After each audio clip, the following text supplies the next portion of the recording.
எல்லாருக்கும் வணக்கங்க. இன்றைக்கி நம்ம சேனலில் என்ன பேச போகிறோம்னு பார்த்தீங்க அப்படின்னா, அரசியல் தான் பேச போகிறோங்க. எனக்கு ரொம்ப காலமாகவே ஒரு வருத்தம், மனசுக்குள்ள வருத்தம். என்னென்னா, நம்ம தமிழ்நாட்டு அரசியல் எப்பவுமே வந்து சினிமா துறை சார்ந்தே இருக்குது அப்படிங்கிற மாதிரியான வருத்தங்கள் தான் இருந்துகிட்டே இருக்குது. நம்ம புரட்சி தலைவர் எம்ஜிஆர் காலத்தில் இருந்து ஜெயலலிதா அம்மா, கருணாநிதி, இவங்க இப்போ அடுத்து விஜயகாந்த், இப்போ விஜய், அப்புறம் நம்ம இடையில சீமான் அவர் கூட வந்து சினிமா துறையில் தான் இது வந்திருக்காரு. நம்ம இடையில கார்த்தி அவர் கூட கட்சி ஆரம்பித்தார். பார்த்திங்கன்னா இவங்க எல்லாருமே வந்து ஒரு சினிமா துறையில் இருக்கக்கூடியவர்களே வந்து நம்ம தமிழ்நாட்டை ஆட்சி செய்யணும் அப்படிங்கிற மாதிரியே தான் ஒரு கட்டமைப்பை நம்ம உருவாக்கிக்கிட்டே இருக்கிறோம். எனக்கு அது ரொம்பவே வருத்தமாக இருக்குது. இவங்கெல்லாம் வந்து நம்ம தமிழ்நாட்டுக்கு நல்லது செய்யலையா அப்படின்னு கேட்டிங்கன்னா, எல்லாருமே நல்லது செஞ்சுருக்கிறாங்க.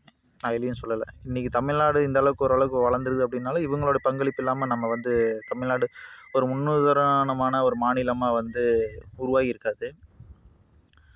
ஆனாலும் என்னுடைய யோசனை என்ன பார்த்திங்க அப்படின்னா, இவங்களோட நல்லா செய்யக்கூடியவர்கள் கடைசி வரைக்கும் வெளியே தெரியாமையே போயிடுறாங்க.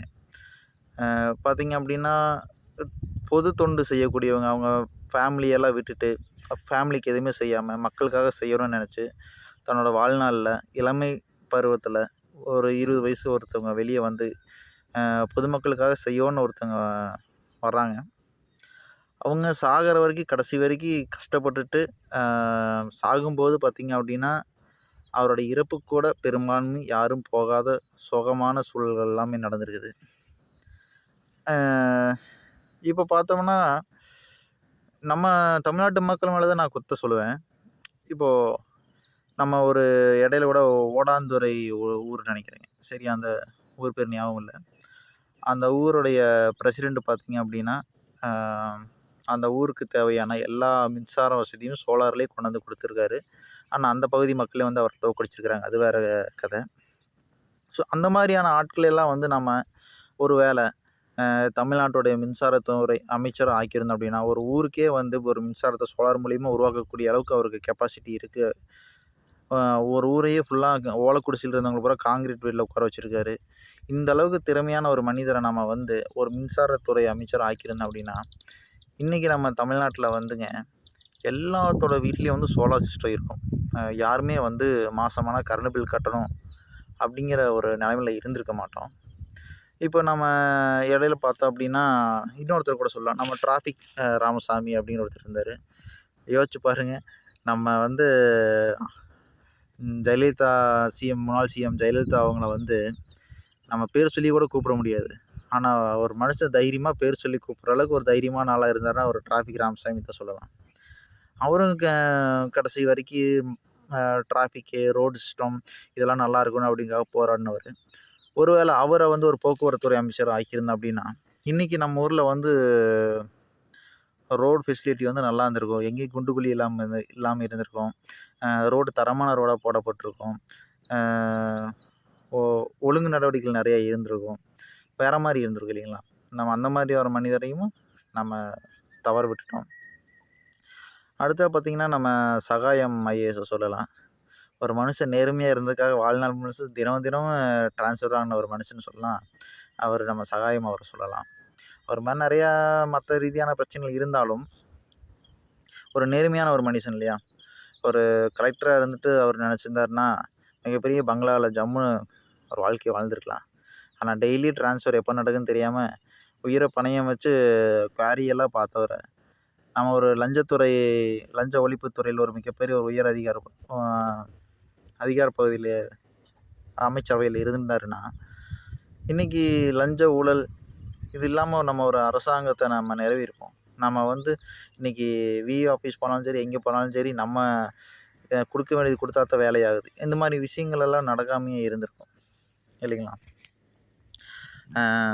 அது மாதிரி நம்ம கண்ணுக்கு தெரியாமல் எத்தனையோ பேர் இப்போ பார்த்திங்கன்னா, ஒரு கருப்புசாமின்னு ஒருத்தர், அவர் உயிரோடு இருக்க வாய்ப்பில்லை. அவர் பார்த்திங்கன்னா, அவர் ஒரு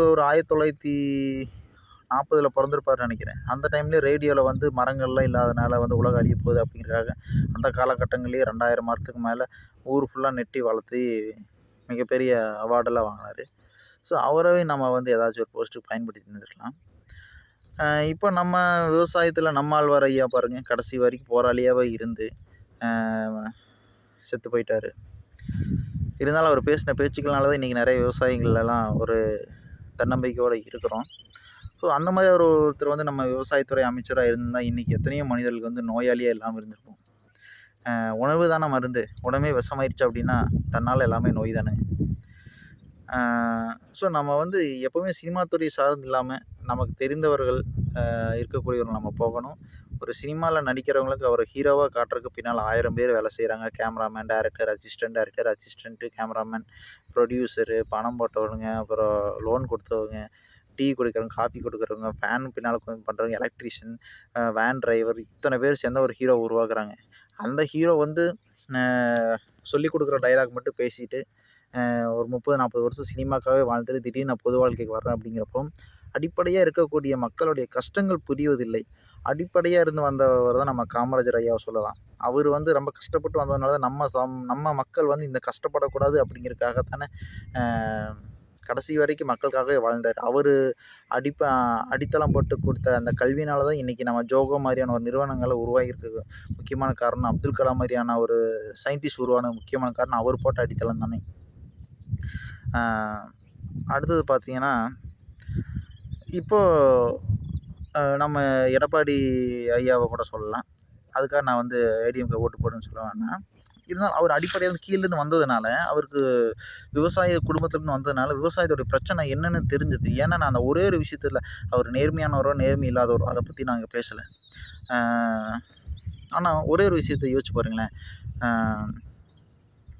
அதாவது எனக்கு தெரிஞ்சு ஒரு 1990க்கு முன்னாடி இருந்து அவிநாசி அத்திக்கடவு திட்டம் நிறைவேற்றப்படும் அப்படின்ட்டு மாற்றி வந்த அதிமுகவும் திமுகவும் அந்த அறிக்கை மட்டுமே தான் கொடுத்துட்டே இருந்தாங்க. அப்படியே யாருமே நிறைவேற்றலை.